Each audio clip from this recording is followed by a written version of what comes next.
गौरी पुत्र गणेश भगवान जी की जय। ओम नमो भगवते वासुदेवाय।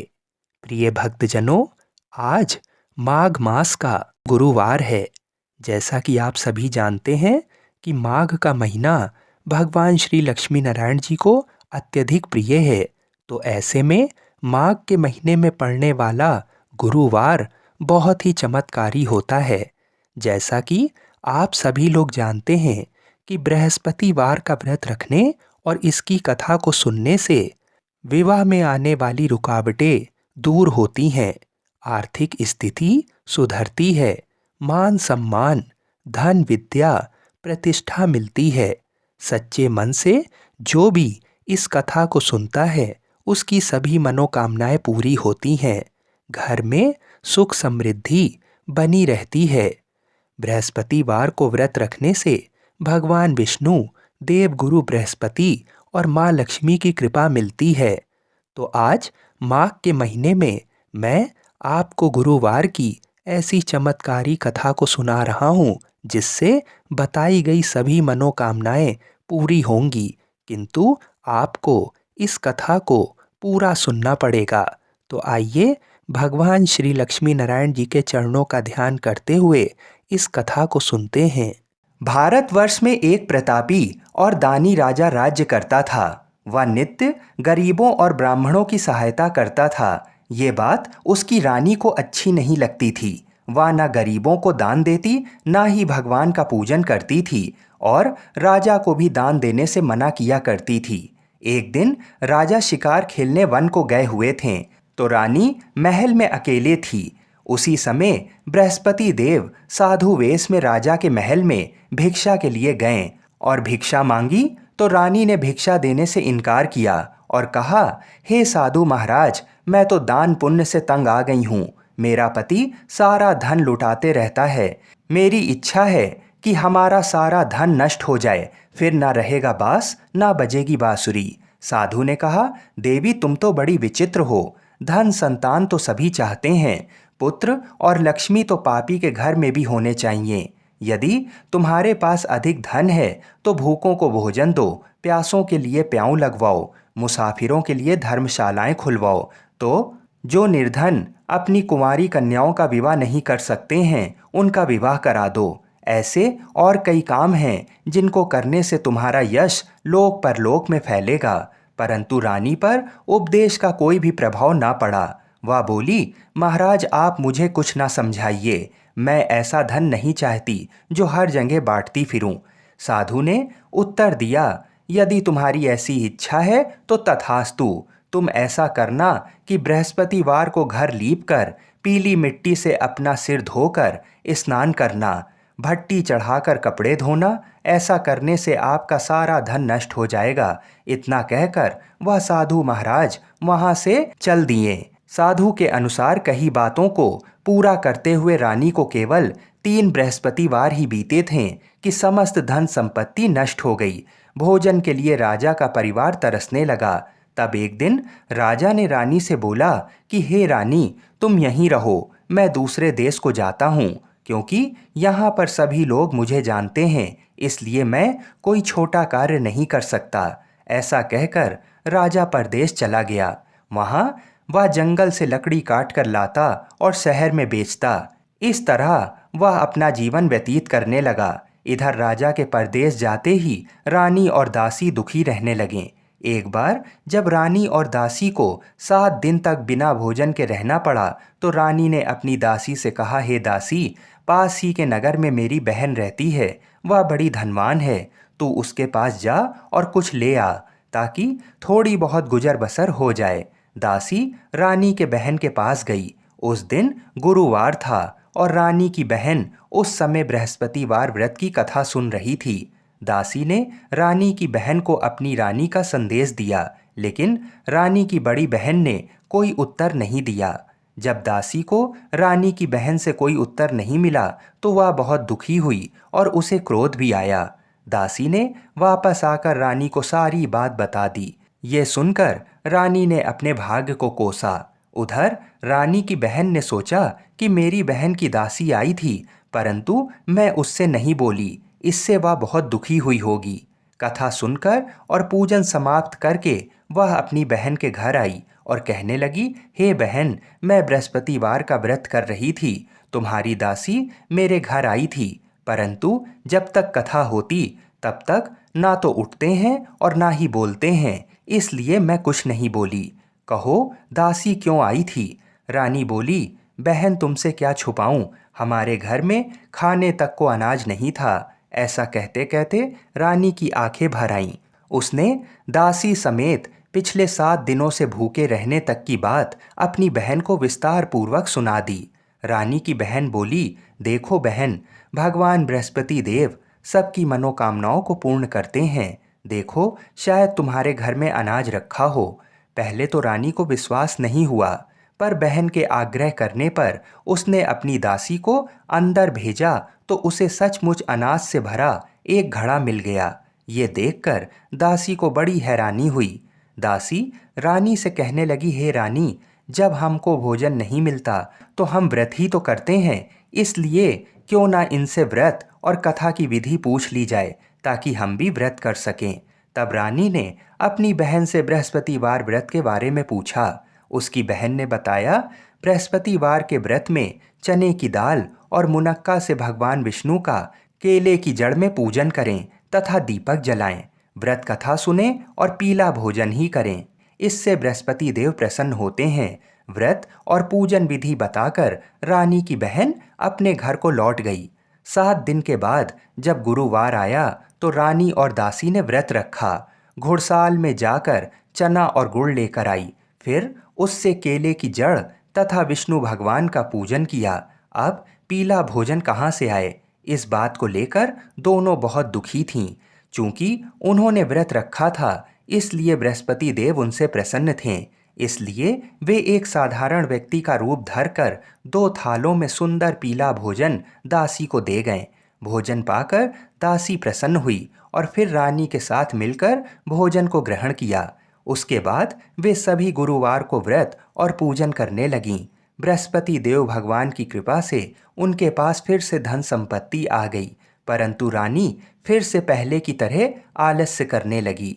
तब दासी बोली, देखो रानी, तुम पहले भी इस प्रकार आलस्य करती थी, तुम्हें धन रखने में कष्ट होता था, इस कारण सभी धन नष्ट हो गया, और अब जब भगवान बृहस्पति देव की कृपा से धन मिला है तो तुम्हें फिर से आलस्य होता है। रानी को समझाते हुए दासी कहती है कि बड़ी मुसीबतों के बाद हमने ये धन पाया है, इसलिए हमें दान पुण्य करना चाहिए, भूखे मनुष्यों को भोजन कराना चाहिए और धन को शुभ कार्यों में खर्च करना चाहिए, जिससे तुम्हारे कुल का यश बढ़ेगा, स्वर्ग की प्राप्ति होगी और पितृ प्रसन्न होंगे। दासी की बात मानकर रानी अपना धन शुभ कार्यों में खर्च करने लगी, जिससे पूरे नगर में उसका यश फैलने लगा। बृहस्पतिवार व्रत कथा के बाद श्रद्धा के साथ आरती की जानी चाहिए। इसके बाद प्रसाद बांटकर उसे ग्रहण करना चाहिए। एक दिन राजा दुखी होकर जंगल में एक पेड़ के नीचे आसन जमाकर बैठ गया। वह अपनी दशा को याद करके व्याकुल होने लगा। बृहस्पतिवार का दिन था। एकाएक उसने देखा कि निर्जन वन में एक साधु प्रकट हुए। वह साधु वेश में स्वयं बृहस्पति देवता थे। लकड़हारे के सामने जाकर बोले, हे लकड़हारे, इस सुनसान जंगल में तू चिंता मग्न क्यों बैठा है? लकड़हारे ने दोनों हाथ जोड़कर प्रणाम किया और उत्तर दिया, महात्मा जी, आप सब कुछ जानते हैं, मैं क्या कहूँ? ये कहकर रोने लगा और साधु को अपनी आत्मकथा सुनाई। महात्मा जी ने कहा, तुम्हारी स्त्री ने बृहस्पति के दिन बृहस्पति भगवान का निरादर किया है, जिसके कारण रुष्ट होकर उन्होंने तुम्हारी ये दशा कर दी है। अब तुम चिंता को दूर करके मेरे कहने पर चलो तो तुम्हारे सब कष्ट दूर हो जाएंगे और भगवान पहले से भी अधिक संपत्ति तुम्हें देंगे। तुम बृहस्पति के दिन कथा किया करो। 2 पैसे के चने मुनक्का लाकर उसका प्रसाद बनाओ और शुद्ध जल से लोटे में शक्कर मिलाकर अमृत तैयार करो। कथा के पश्चात अपने सारे परिवार और सुनने वाले प्रेमियों में अमृत व प्रसाद बांटकर आप भी ग्रहण करो। ऐसा करने से भगवान तुम्हारी सब मनोकामनाएं पूरी करेंगे। साधु के ऐसे वचन सुनकर लकड़हारा बोला, हे प्रभु, मुझे लकड़ी बेचकर इतना पैसा नहीं मिलता जिससे भोजन के उपरांत कुछ बचा सकूं। मैंने रात्रि में अपनी स्त्री को व्याकुल देखा है। मेरे पास कुछ भी नहीं जिससे मैं उसकी खबर मंगा सकूं। साधु ने कहा, हे लकड़हारे, तुम किसी बात की चिंता मत करो। बृहस्पति के दिन तुम रोजाना की तरह लकड़ियां लेकर शहर को जाओ। तुमको रोज से दुगना धन प्राप्त होगा, जिससे तुम भली भांति भोजन कर लोगे तथा बृहस्पति देव की पूजा का सामान भी आ जाएगा। इतना कहकर साधु अंतर ध्यान हो गए। धीरे धीरे समय व्यतीत होने पर फिर वही बृहस्पतिवार का दिन आया। लकड़हारा जंगल से लकड़ी काटकर किसी शहर में बेचने गया। उसे उस दिन और दिन से अधिक पैसा मिला। राजा ने चना गुड़ आदि लाकर गुरुवार का व्रत किया। उस दिन से उसके सभी कलेश दूर हुए। परंतु जब दोबारा गुरुवार का दिन आया तो बृहस्पतिवार का व्रत करना भूल गया। इस कारण बृहस्पति भगवान नाराज हो गए। उस दिन उस नगर के राजा ने विशाल यज्ञ का आयोजन किया तथा शहर में ये घोषणा करा दी कि कोई भी मनुष्य अपने घर में भोजन ना बनावे, ना आग जलावे। समस्त जनता मेरे यहाँ भोजन करने आए। इस आज्ञा को जो नहीं मानेगा उसे फांसी की सजा दी जाएगी। इस तरह की घोषणा संपूर्ण नगर में करवा दी गई। राजा की आज्ञा अनुसार शहर के सभी लोग राजा की आज्ञा अनुसार शहर के सभी लोग भोजन करने गए, लेकिन लकड़हारा कुछ देर से पहुंचा। इसलिए राजा उसको अपने साथ घर लिवा ले गए और वहां ले जाकर भोजन करा रहे थे तो रानी की दृष्टि उस खूंटी पर पड़ी जिस पर उसका हार लटका हुआ था। वह वहां पर दिखाई नहीं दिया। रानी ने निश्चय किया कि मेरा हार इस मनुष्य ने चुरा लिया है। उसी समय सिपाहियों को बुलाकर उसको कारागार में डलवा दिया। जब लकड़हारा कारागार में पड़ गया और बहुत दुखी होकर विचार करने लगा कि ना जाने कौन से पूर्व जन्म के कर्म से मुझे ये दुख प्राप्त हुआ है, और उसी साधु को याद करने लगा जो कि जंगल में मिला था। उसी समय तत्काल बृहस्पति देव साधु के रूप में प्रकट हुए और उसकी दशा को देखकर कहने लगे, अरे मूर्ख, तूने बृहस्पति देव की कथा नहीं करी, इस कारण तुझे दुख प्राप्त हुआ है। अब चिंता मत कर। बृहस्पतिवार के दिन कारागार के दरवाजे पर 4 पैसे पड़े मिलेंगे। उनसे तू बृहस्पति देव की पूजा करना, तेरे सभी कष्ट दूर हो जाएंगे। बृहस्पति के दिन उसे 4 पैसे मिले। लकड़हारे ने कथा कही। उसी रात्रि को बृहस्पति देव ने उस नगर के राजा को स्वप्न में कहा, हे राजा, तूने जिस आदमी को कारागार में बंद कर दिया है वह निर्दोष है, वह राजा है, उसे छोड़ देना। रानी का हार उस खूंटी पर लटका है। अगर तू ऐसा नहीं करेगा तो मैं तेरे राज्य को नष्ट कर दूंगा। इस तरह रात्रि के स्वप्न को देखकर राजा प्रातःकाल उठा और खूंटी पर हार देखकर लकड़हारे को बुलाकर क्षमा मांगी तथा लकड़हारे को योग्य सुंदर वस्त्र आभूषण देकर विदा कर दिया। बृहस्पति देव की आज्ञा अनुसार लकड़हारा अपने नगर को चल दिया। राजा जब अपने नगर के निकट पहुंचा तो उसे बड़ा आश्चर्य हुआ। नगर में पहले से अधिक बाग, तालाब, कुएं तथा बहुत सी धर्मशाला, मंदिर आदि बन गए थे। राजा ने पूछा कि ये किसका बाग है और धर्मशाला किसकी है।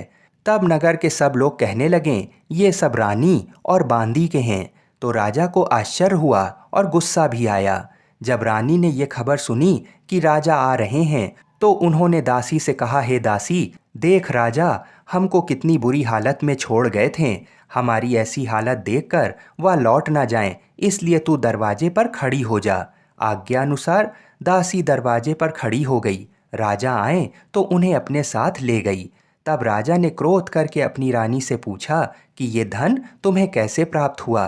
तब उन्होंने कहा कि हमें ये सब धन बृहस्पति देव के इस व्रत के प्रभाव से प्राप्त हुआ है। राजा ने निश्चय किया कि 7 रोज बाद तो सभी बृहस्पति देव का पूजन करते हैं, परंतु मैं प्रतिदिन दिन में 3 बार कहानी तथा रोज व्रत किया करूँगा।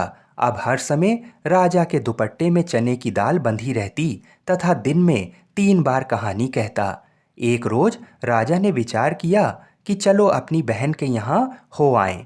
इस तरह निश्चय कर राजा घोड़े पर सवार हो अपनी बहन के यहाँ को चला गया। मार्ग में उसने देखा कि कुछ आदमी एक मुर्दे को लेकर जा रहे हैं। उन्हें रोककर राजा कहने लगे, अरे भाइयों, मेरी बृहस्पति देव की कथा सुन लो। वे बोले, लो, हमारा तो आदमी मर गया है, इसको अपनी कथा की पड़ी है। परंतु कुछ आदमी बोले, अच्छा कहो, हम तुम्हारी कथा भी सुनेंगे। राजा ने दाल निकाली और जब कथा आधी हुई थी कि मुर्दा हिलने लगा, और जब कथा समाप्त हो गई तो राम राम करके मनुष्य उठकर खड़ा हो गया। आगे मार्ग में उसे एक किसान खेत में हल चलाता मिला। राजा ने उसे देख और उससे बोला, अरे भैया, तुम मेरी बृहस्पतिवार की कथा सुन लो। किसान बोला, जब तक मैं तेरी कथा सुनूंगा तब तक 4 हरैया खेत जोत लूंगा। जा अपनी कथा किसी और को सुनाना। इस तरह राजा आगे चलने लगा। राजा के हटते ही बैल पछाड़ खाकर गिर गए तथा किसान के पेट में बड़ी जोर का दर्द होने लगा। उस समय उसकी माँ रोटी लेकर आई। उसने जब ये देखा तो अपने पुत्र से सब हाल पूछा और बेटे ने सभी हाल कह दिया। तो बुढ़िया दौड़ी दौड़ी उस घुड़सवार के पास गई और उससे बोली कि मैं तेरी कथा सुनूंगी, तू अपनी कथा मेरे खेत पर चलकर ही कहना। राजा ने बुढ़िया के खेत में जाकर कथा कही, जिसके सुनते ही वह बैल उठ खड़े हुए तथा किसान के पेट का दर्द भी बंद हो गया। राजा अपनी बहन के घर पहुंच गया। बहन ने भाई की खूब मेहमानी की। दूसरे रोज प्रातःकाल राजा जागा तो वह देखने लगा कि सब लोग भोजन कर रहे हैं। राजा ने अपनी बहन से कहा, ऐसा कोई मनुष्य है जिसने भोजन नहीं किया हो? मेरी बृहस्पतिवार की कथा सुन ले। बहन बोली, हे भैया, ये देश ऐसा ही है कि पहले यहाँ लोग भोजन करते हैं, बाद में अन्य काम करते हैं। अगर कोई पड़ोस में हो तो देख आओ। वह ऐसा कहकर देखने चली गई, परंतु उसे कोई ऐसा व्यक्ति नहीं मिला जिसने भोजन ना किया हो। अतः वह एक कुम्हार के घर गई जिसका लड़का बीमार था। उसे मालूम हुआ कि उनके यहाँ 3 रोज से किसी ने भोजन नहीं किया है। रानी ने अपने भाई की कथा सुनने के लिए कुम्हार से कहा और वह तैयार हो गया। राजा ने जाकर बृहस्पतिवार की कथा कही, जिसको सुनकर उसका लड़का ठीक हो गया। अब तो राजा की प्रशंसा होने लगी। एक रोज राजा ने अपनी बहन से कहा कि हे बहन, हम अपने घर को जाएंगे, तुम भी तैयार हो जाओ। राजा की बहन ने अपनी सास से कहा। सास ने कहा, हाँ चली जाओ, परंतु अपने लड़के को मत ले जाना, क्योंकि तेरे भाई की कोई औलाद नहीं है। बहन ने अपने भैया से कहा, हे भैया, मैं तो चलूंगी, पर कोई बालक नहीं आएगा। राजा बोला, जब कोई बालक नहीं चलेगा तब तुम ही क्या करोगी? बड़े दुखी मन से राजा अपने नगर को लौट आया। राजा ने अपनी रानी से कहा, हम निर्वंशी हैं, हमारा मुंह देखने का धर्म नहीं है और कुछ भोजन आदि नहीं किया। रानी बोली, हे प्रभु, बृहस्पति देव ने हमें सब कुछ दिया है, वह हमें औलाद अवश्य देंगे। उसी रात को बृहस्पति देव ने राजा से स्वप्न में कहा, हे राजा उठ, सभी सोच त्याग दे, तेरी रानी गर्भ से है। राजा को ये बात सुनकर बड़ी खुशी हुई। 9वें महीने में रानी के गर्भ से एक सुंदर पुत्र पैदा हुआ।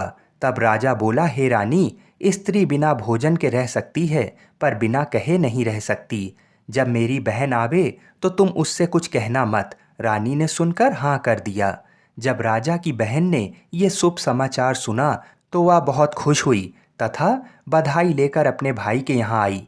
तभी रानी ने कहा, घोड़ा चढ़कर तो नहीं आई, गधा चढ़ी आई। राजा की बहन बोली, भाभी, मैं इस प्रकार ना कहती तो तुम्हें औलाद कैसे मिलती? बृहस्पति देव ऐसे ही हैं, जैसे जिसके मन में कामनाएं हैं सभी को पूर्ण करते हैं। जो सद्भावना पूर्वक बृहस्पतिवार का व्रत करता है एवं कथा पढ़ता है अथवा सुनता है, दूसरों को सुनाता है, बृहस्पति देव उसकी सभी मनोकामना पूर्ण करते हैं। भगवान बृहस्पति देव उसकी सदैव रक्षा करते हैं। संसार में जो मनुष्य सद्भावना से भगवान जी का पूजन व्रत सच्चे हृदय से करते हैं तो उनकी सभी मनोकामनाएं पूर्ण करते हैं। जैसी सच्ची भावना से रानी और राजा ने उनकी कथा का गुणगान किया तो उनकी सभी इच्छाएं बृहस्पति देव जी ने पूरी की। इसलिए पूर्ण कथा सुनने के बाद प्रसाद लेकर जाना चाहिए। हृदय से उसका मनन करते हुए जयकारा बोलना चाहिए। बोलो बृहस्पति देव की जय। बोलिए श्री लक्ष्मी नारायण भगवान की जय। बोलिए भगवान विष्णु की जय। बोलिए श्री राधा कृष्ण भगवान की जय। बोलिए श्री तुलसी शालिग्राम की जय। जय जय श्री राधे। आइए अब मनोकामनाओं को पूरी करने वाली बृहस्पति देव जी की कथा को सुनते हैं। प्राचीन काल में एक ब्राह्मण रहता था। वह बहुत निर्धन था। उसके कोई संतान नहीं थी। उसकी स्त्री बहुत मलिनता के साथ रहती थी। वह ना तो स्नान करती, ना किसी देवता का पूजन करती थी। इससे ब्राह्मण देवता बड़े दुखी थे। बेचारे बहुत कुछ कहते थे, किंतु उसका कुछ परिणाम नहीं निकलता था। भगवान की कृपा से ब्राह्मण की स्त्री के कन्या रूपी रत्न पैदा हुआ। कन्या बड़ी होने पर प्रातः स्नान करके विष्णु भगवान का जाप व बृहस्पतिवार का व्रत करने लगी। अपने पूजन पाठ को समाप्त करके विद्यालय जाती तो अपनी मुट्ठी में जौ भर कर ले जाती और पाठशाला के मार्ग में डालती जाती। जब वह पाठशाला से लौटती तो ये जौ स्वर्ण के हो जाते थे और वह लौटते समय उनको बीन कर घर ले जाती थी। एक दिन वह बालिका सूप में उस सोने के जौ को फटक कर साफ कर रही थी कि उसके पिता ने ये करते हुए देख लिया और कहा, बेटी, सोने के जौ के लिए सोने का सूप होना चाहिए। दूसरे दिन बृहस्पतिवार था। इस कन्या ने बृहस्पतिवार का व्रत रखा और बृहस्पति देव से प्रार्थना करके कहा, मैंने आपकी पूजा सच्चे मन से की हो तो मेरे लिए सोने का सूप दे दो। बृहस्पति देव ने उसकी प्रार्थना स्वीकार कर ली। रोजाना की तरह वह कन्या जौ फैलाती हुई जाने लगी। जब लौटकर जौ बीन रही थी तो बृहस्पति देव की कृपा से सोने का सूप मिला। उसे वह घर ले आई और उसमें जौ साफ करने लगी, परंतु उसकी माँ का वही ढंग रहा। एक दिन की बात है, वह कन्या सोने के सूप में जौ साफ कर रही थी। उस समय उस शहर का राजपुत्र वहां से होकर निकला। इस कन्या के रूप और कार्य को देखकर मोहित हो गया तथा अपने घर आकर भोजन तथा जल त्याग कर उदास होकर लेट गया। राजा को इस बात का पता लगा तो अपने प्रधानमंत्री के साथ उसके पास गए और बोले, हे बेटा, तुम्हें किस बात का कष्ट है? किसी ने अपमान किया है अथवा और कारण हो सो कहो, मैं वही कार्य करूँगा जिससे तुम्हें प्रसन्नता हो। अपने पिता की राजकुमार ने बातें सुनी तो वह बोला, मुझे आपकी कृपा से किसी बात का दुख और कष्ट नहीं है। किसी ने मेरा अपमान नहीं किया है, परंतु मैं उस लड़की से विवाह करना चाहता हूँ जो सोने के सूप में जौ साफ कर रही थी। ये सुनकर राजा आश्चर्य में पड़ गए और बोले, बेटा, इस तरह की कन्या का पता तुम ही लगाओ, मैं उसके साथ तुम्हारा विवाह अवश्य ही करवा दूंगा। राजकुमार ने उस लड़की के घर का पता बतलाया। तब मंत्री उस लड़की के घर गए और ब्राह्मण देवता को सभी हाल बताया। ब्राह्मण देवता राजकुमार के साथ अपनी कन्या का विवाह करने के लिए तैयार हो गए तथा विधि विधान के अनुसार ब्राह्मण की कन्या का विवाह राजकुमार के साथ हो गया। कन्या के घर से जाते ही पहले की भांति उस ब्राह्मण देवता के घर में गरीबी का निवास हो गया। अब भोजन के लिए भी अन्न बड़ी मुश्किल से मिलता था। एक दिन दुखी होकर ब्राह्मण देवता अपनी पुत्री के पास गए। तब बेटी ने पिता की दुखी अवस्था को देखा और अपनी माँ का हाल पूछा। तब ब्राह्मण ने पूरा हाल बता दिया। कन्या ने बहुत सा धन देकर अपने पिता को अपने घर से विदा कर दिया। इस तरह ब्राह्मण का कुछ समय सुखपूर्वक व्यतीत हुआ। कुछ दिन बाद वह फिर वही हाल का हो गया। ब्राह्मण फिर अपनी कन्या के यहाँ गया और सारा हाल कहा तो लड़की बोली, हे पिताजी, आप माता को यहाँ लिवा लाओ, मैं उसे विधि बता दूंगी जिससे गरीबी दूर हो जाए। वह ब्राह्मण देवता अपनी स्त्री को साथ लेकर पहुँचे तो अपनी माँ को वह लड़की समझाने लगी, हे माँ, तुम प्रातःकाल प्रथम स्नान आदि करके विष्णु भगवान का पूजन करो तो तुम्हारी सब दरिद्रता दूर हो जाएगी। परंतु उसकी माँ ने एक भी बात नहीं मानी और प्रातःकाल उठकर अपनी पुत्री के बच्चों की जूठन को खा लिया। इससे उसकी पुत्री को भी बहुत क्रोध आया और एक रात को कोठरी से सभी सामान निकाल दिया और अपनी माँ को उसमें बंद कर दिया। प्रातःकाल उसे निकाला तथा स्नान आदि करा के पाठ करवाया तो उसकी माँ की बुद्धि ठीक हो गई और फिर प्रत्येक बृहस्पतिवार को व्रत रखने लगी। इस व्रत के प्रभाव से उसके माँ बाप बहुत ही धनवान और पुत्रवान हो गए और बृहस्पति जी के प्रभाव से इस लोक के सुख भोग कर स्वर्ग को प्राप्त हुए। आप सभी लोग बड़ी ही श्रद्धा और प्रेम से बोलिए विष्णु भगवान की जय। हम ऐसी मंगल कामना करते हैं कि भगवान श्री लक्ष्मी नारायण जी और बृहस्पति देव जी तथा भगवान शिव और माता पार्वती हम सभी की मनोकामनाओं को अवश्य ही पूर्ण करें।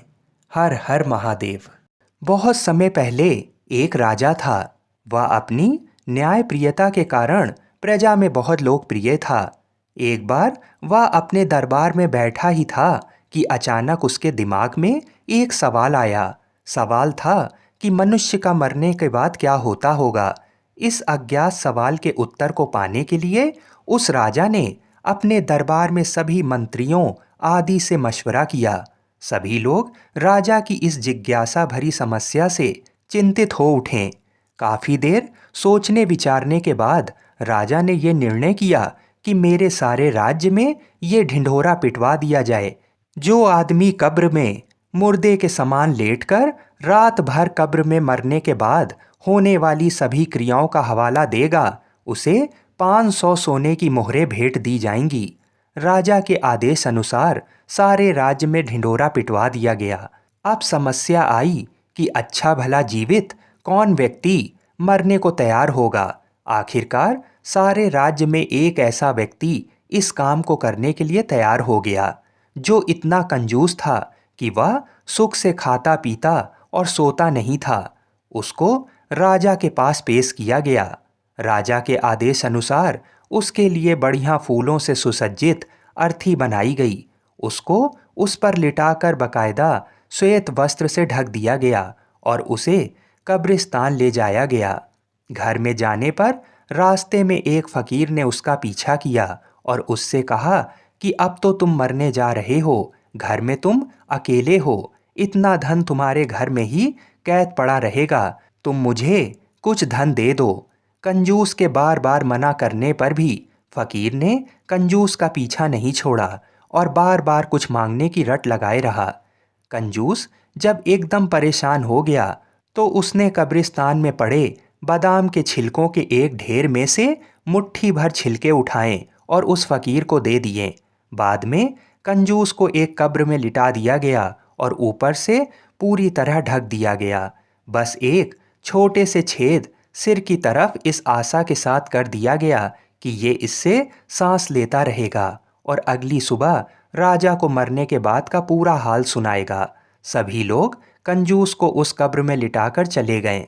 रात होने पर एक सांप कब्र पर आया और छेद देखकर उसमें घुसने का प्रयत्न करने लगा। ये देखकर कब्र में लेटे कंजूस की घबराहट का ठिकाना ना रहा। सांप ने जैसे ही घुसने का प्रयत्न किया तो उस छेद में बादाम के छिलके आड़ बनकर आ गए। सुबह होते ही राजा के सभी नौकर बड़ी जिज्ञासा के साथ कब्रिस्तान आए और जल्द ही कब्र को खोदकर कंजूस को निकाला। मरने के बाद क्या होता है ये हाल सुनाने के लिए कंजूस को राजा के पास चलने को कहा। कंजूस ने राजा के नौकरों की बात को थोड़ा भी नहीं सुना। वह पहले अपने घर गया और अपनी तमाम धन संपत्ति को गरीबों में बांट दिया। सब लोग कंजूस की अचानक दान करने की इस दयालुता को देखकर हैरानी में पड़ गए। उनके मन में कई सवाल उठने लगे। अंत में कंजूस को राज दरबार में पूरा हाल सुनाने के लिए राजा के सामने पेश किया गया। कंजूस व्यक्ति ने बीती रात सांप व बादाम के छिलकों के संघर्ष की पूरी कहानी कह सुनाई और कहा, महाराज, मृत्यु के बाद सबसे ज़्यादा दान ही काम आता है। दान करना ही सब धर्मों में श्रेष्ठ है। बोलिए श्री राधा कृष्ण भगवान की जय।